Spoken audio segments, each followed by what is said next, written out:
Bellerive, and I've been skateboarding for 15 years now. What made me want to start skateboarding was actually a video game when I was like 6 or 7, just playing Tony Hawk, and seeing the videos of the pros like in the game, just doing these incredible things that, you know, as a kid you would never think to do. Will McMahon, and I've been skating for a little over 10 years.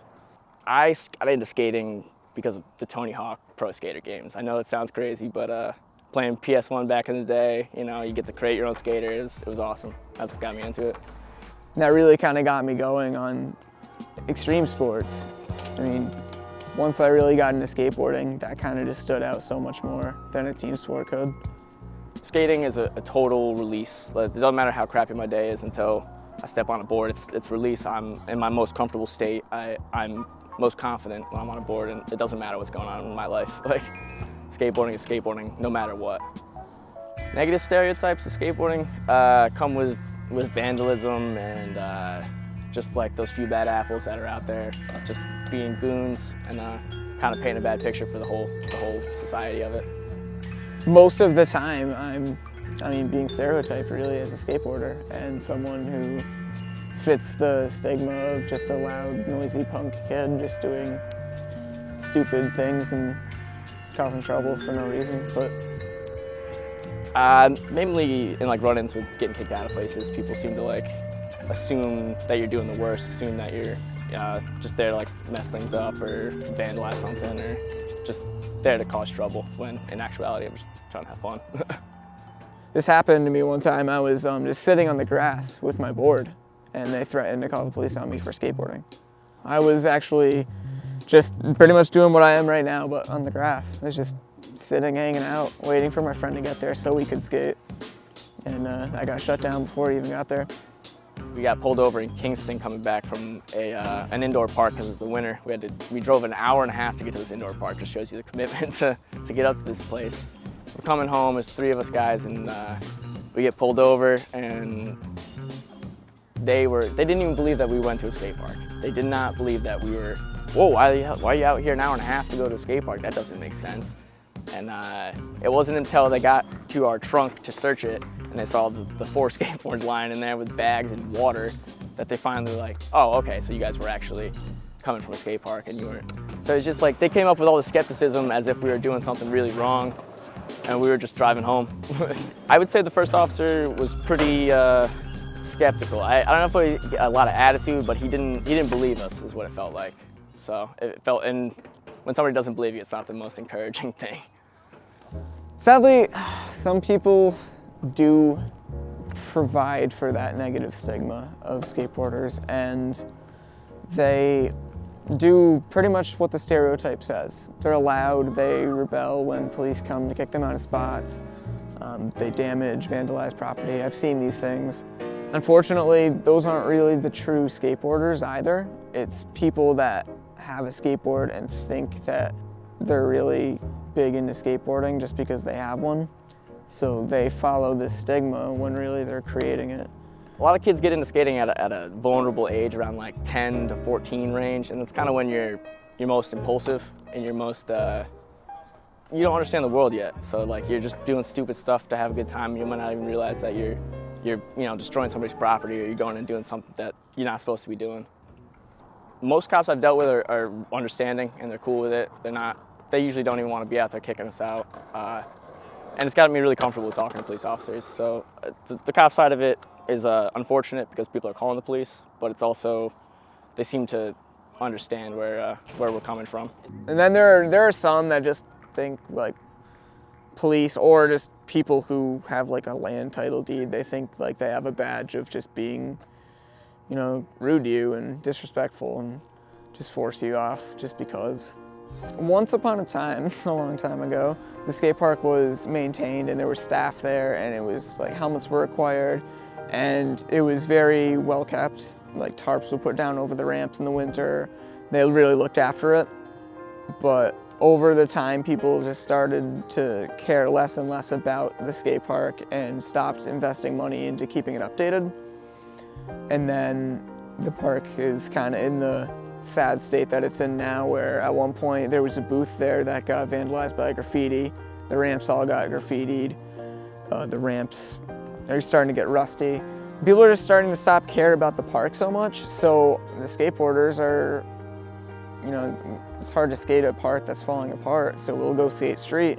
Street skating is like the heart and soul of skateboarding, but it's tough because you're walking that fine line of, are you vandalizing things, are you on private property, or are you abiding by the law, really?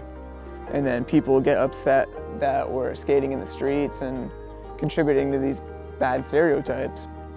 So I don't think the town really understands what to do at this point, because there's more people skating in the streets and around and in spots, and less people going to the park.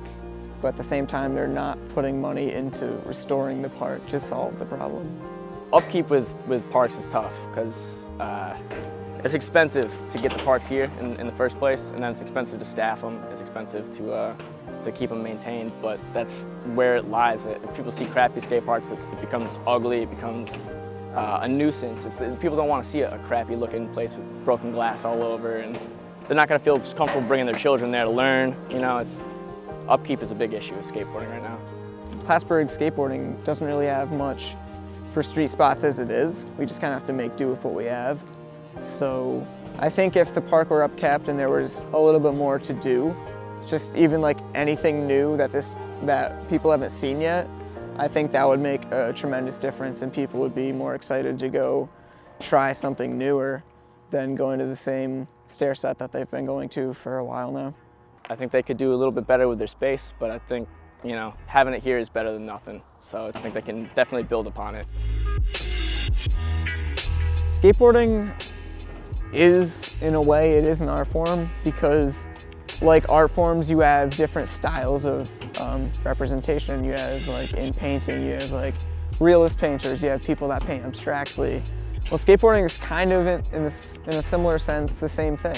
You can try and skate a certain style or a certain way or a certain object. One skater will see this rail, another person will see the set, and they'll just think of endless opportunities and possibilities to do down it or on it or up it. And like a pedestrian would just see stairs and a handrail, but we would see something so much different. Just when I walk past something that might just be a broken fence or a pole that's knocked over in a parking lot, but to me it's something. It's something I could skate. If this was like that, I could do this. Or if I did that to this, I could make something work with that. It's almost like looking at artwork. Some people really just see the painting, and some people really see like so much beyond the painting that goes into it. For the kids who like to skate, it's a pastime. It's a sport to people. It's no different than going out and shooting a hoop or kicking a ball at a net or throwing a baseball. It's just a different facet of using your energy, really. I think skateboarding already is starting to gain a more positive image through media. Skateboarding is starting to appear more as less of a really radical lifestyle type thing, and it's more of an action sport in commercials. It's becoming mainstream a little bit, which is good, because the more kids who see it, the more kids get interested, the more kids start skating. That aspect of it is awesome.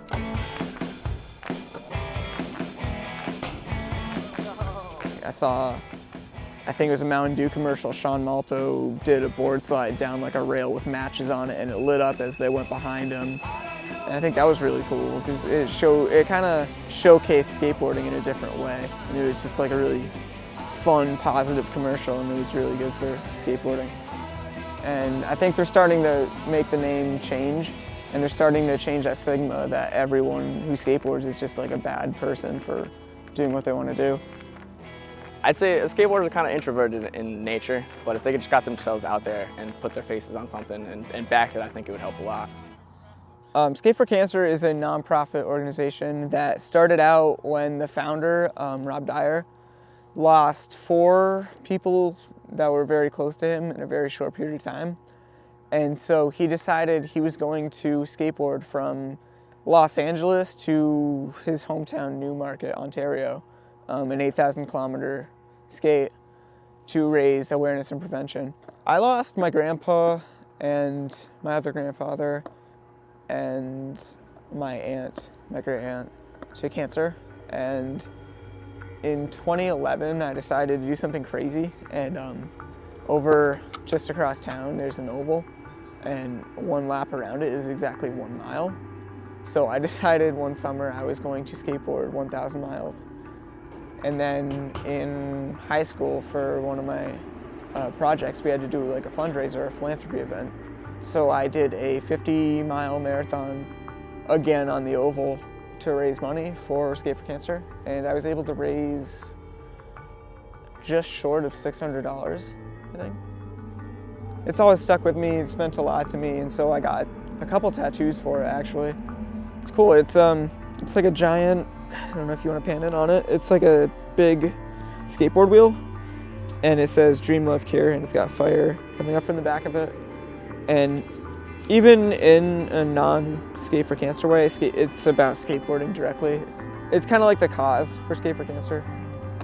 So, as long as I'm happy, man. I mean, it sounds kind of generic to say that, but as long as whatever I'm enjoying, if I enjoy what I'm doing, then I'm doing it right. I love skateboarding for everything about it. It's confidence, it gives me confidence, it gives me peace. You know, I could slam super hard and I'll still be smiling because I'm still skating. There's nothing that'll ever diminish any of this for me, ever.